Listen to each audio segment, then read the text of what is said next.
Bonjour et bienvenue sur Folly Tips. Comment je réalise un scrap avec des feutres métalliques? C'est ça le programme de cette vidéo et à nouveau très heureuse de vous retrouver pour ces quelques minutes de partage d'une réal dans une ambiance gaie et dynamique. Retrouvons-nous après le jingle.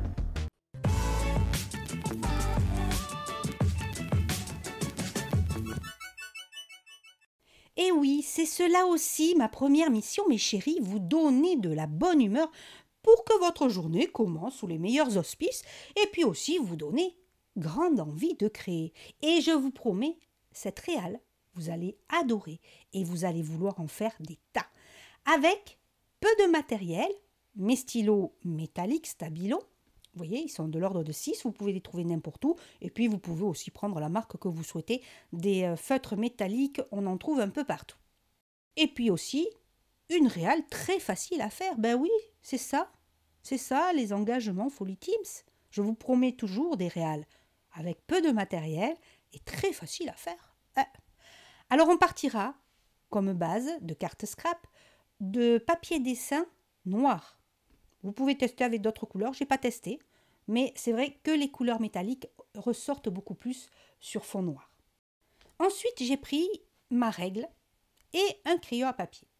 Alors, c'est mon crayon à papier, je ne sais pas si vous aviez vu une de mes vidéos que je présente. C'est un crayon à papier Critérium en fait. J'adore. Je l'avais trouvé en Espagne, pour la petite anecdote. Et là, on va tracer des formes géométriques sur la première page, la page de garde de notre carte scrap. Alors, ce que je vous conseille, c'est de ne pas faire trop de petites formes géométriques. Faites-les moyennes, voilà, moyennes à grandes, parce que vous allez voir à quoi je vais vouloir en venir. Donc voilà, mes formes géométriques. Alors, je vais vous donner deux façons de faire. Nous allons donc ces traits, les tracer avec un des feutres métalliques. Moi, j'ai décidé d'utiliser le feutre métallique argent.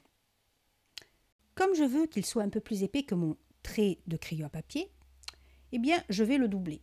Donc, je vais faire un premier trait et légèrement au-dessus, vous voyez, un deuxième trait avec mon feutre. Et je vais remplir le centre. Comme ça, on a quelque chose de propre, net, bien droit. Et je vais faire ça avec tous les autres traits. Bien oui, nous traçons une sorte de mosaïque à nouveau.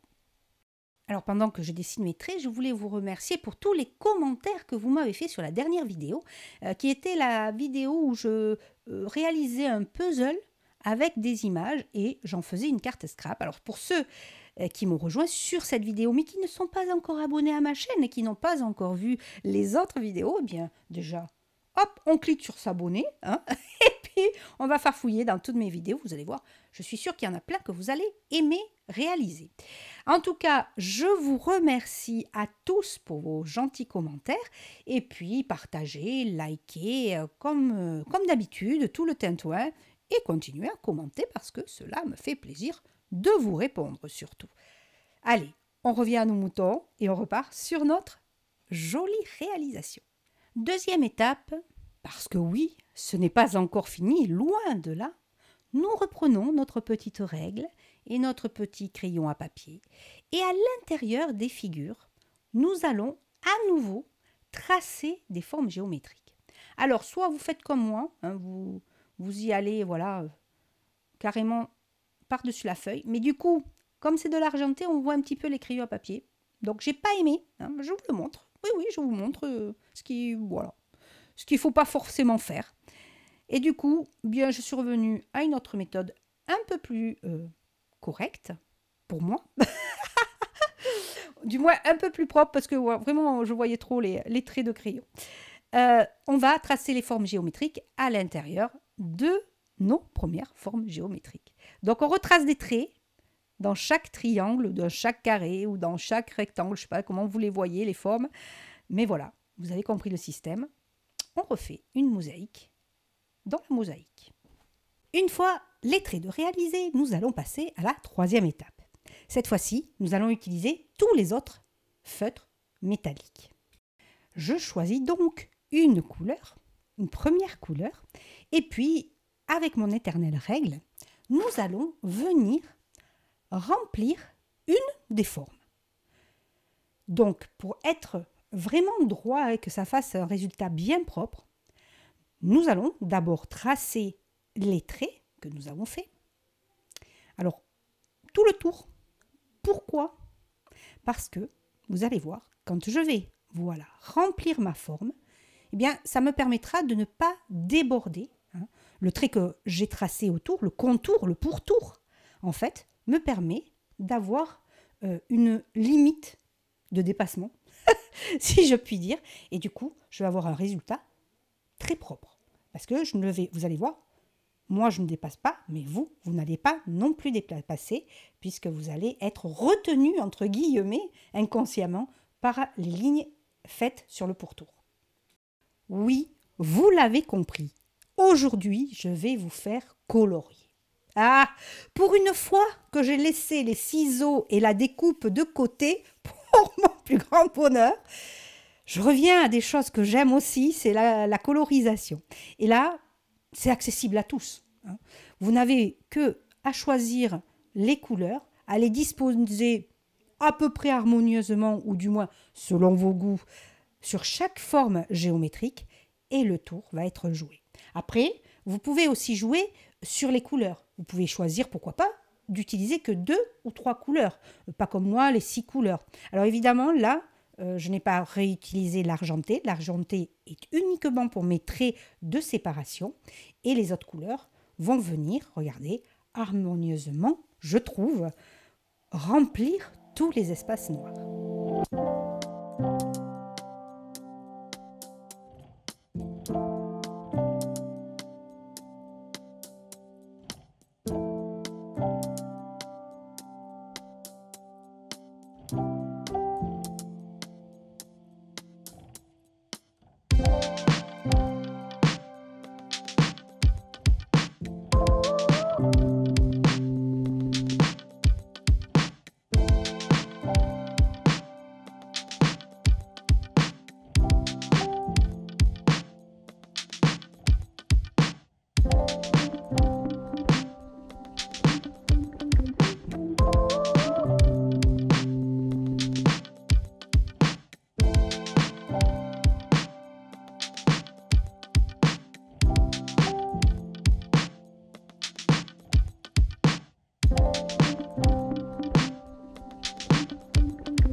Mais ça ne s'arrête pas là. Pour finaliser la chose, nous allons prendre un feutre fin, noir, et nous allons tracer les pourtours. Et tous les pourtours pour bien séparer toutes les zones de couleur. Alors au départ, vous voyez, moi je commence par le contour argenté. Voilà. Alors j'utilise moi un feutre micron, mais vous utilisez ceux que vous avez à la maison. Cela suffira amplement. Et on vient, voilà, tracer tout le contour pour bien délimiter. Et on va tracer, on va retracer, on va repasser, je vais y arriver, sur les traits qui séparent toutes les couleurs. Et vous allez voir, ça va faire un joli rendu bien fini. Et bien sûr, nous allons faire cela sur la totalité de notre carte. Pour arriver au résultat final qui est celui-ci. Alors, petite astuce. Si avec, là je viens de le faire, si avec votre stylo noir, quand vous repassez, vous débordez, ben vous reprenez la couleur métallique et un petit chouïa dessus, là, sur le trait, et c'est nickel, parce que la couleur métallique couvre totalement les autres couleurs. Il n'y a pas de souci sur ça. La tâche étant terminée, vous voyez en direct le résultat. Et regardez, c'est un vraiment très très joli résultat, tout en métallisé. Regardez ça, ça brille de mille feux. Et puis, en vitesse, je vais aussi décorer l'intérieur. Alors, je vais rester soft. Le contour de ma carte, je vais prendre une couleur métallique, celle qui me plaît. Je vais faire un joli contour. C'est ça l'avantage des... j'adore les stylos métalliques. J'en ai de trois sortes. J'ai les feutres, j'ai les marqueurs permanents et j'ai, je crois, d'autres des feutres gel métalliques. J'aime bien tout ce qui est un peu métallisé.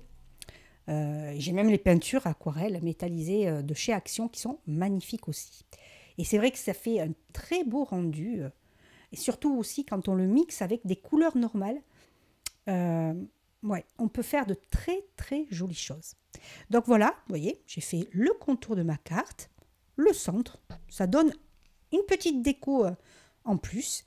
Et puis on va passer à la petite touche finale sur l'intérieur de la carte. Pour la touche finale, j'ai tracé un petit peu de mosaïque sur chaque angle de chaque côté de la carte. Puis bien sûr, mes éternels stickers. Alors là, c'est suivant vos goûts, vous utilisez ce que vous voulez. Moi, je fais un mix de plusieurs stickers. Et je suis restée soft. Parce que je trouve que la carte, là aussi, se suffit à elle-même. Donc voilà, pas besoin, vous avez vu, pas besoin de strass aujourd'hui. Ben non, ça brille déjà pas mal avec le côté métallique. Dessus, j'ai apporté une petite touche aussi, voilà, de stickers de chez Action. Et voilà, ma carte est réalisée. Et qu'en pensez-vous? Bien moi, j'ai d'abord beaucoup aimé, j'aime toujours beaucoup les réalisations, faire les réalisations que je vous propose, j'y prends toujours du plaisir parce que j'aime bien créer, même si des fois c'est pas forcément super réussi. Et puis il y a certaines réalisations, c'est vrai que j'aime plus que d'autres. J'aimais, comme je vous l'ai dit dans la vidéo, celle avec les images et en forme de puzzle. Celle-là, j'ai adoré aussi. Voilà, le côté coloriage, mixer toutes les couleurs, j'y ai pris beaucoup de plaisir. Alors regardez, j'ai fait une deuxième dans un deuxième style avec cette fois-ci des traits un peu plus épais de séparation côté or.